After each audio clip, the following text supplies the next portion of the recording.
Hey friends, you know what? Today we're going to talk about judgment.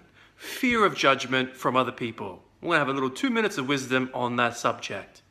Now there's a main point I want to make for you in this video. If you're afraid of judgment, you don't like the idea of other people thinking bad things about you or saying bad things about you, then this video is for you.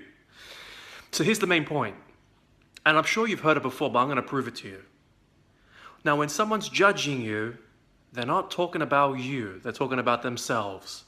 You get to hear more about the person who's making the judgment than you'll ever actually hear about you when someone's judging you in this kind of negative way.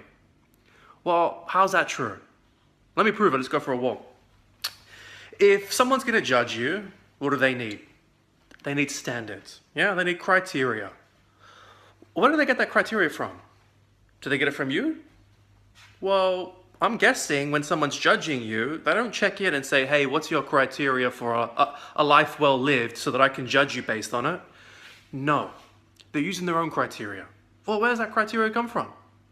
It comes from conditioning, background, beliefs, values, history, upbringing. It comes from what that person thinks is valuable, not valuable, what constitutes a good life, what constitutes a bad.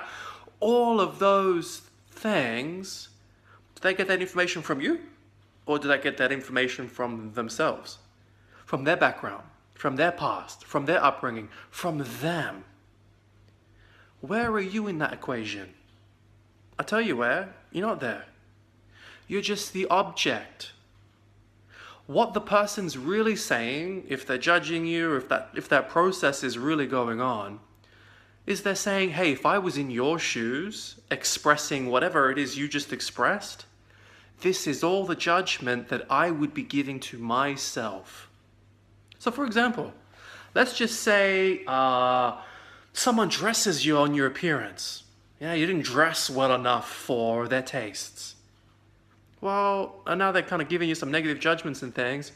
Well, what they're really saying is they are not okay themselves to dress a particular way without giving themselves self-scathing judgment. Well, how do I know that? Because it's coming out now in the face of you. Notice when someone makes a judgment about someone else, like a negative judgment, an emotional judgment, they're only ever using the values that they themselves subscribe to. Yeah, you don't judge someone about something you don't actually care about yourself, do you? So this is the main point, right? When you're receiving a judgment from someone, like a negative evaluation from someone, you're not even hearing about you, you're hearing about them. And if you know that, well, now you're free from judgment, free from the fear of judgment. Now, if someone says some, unbelievable things to you, you could just shrug it off, knowing in your heart it's not even about you, have a Coke and a smile and say, you know what, you carry on. And now you're free.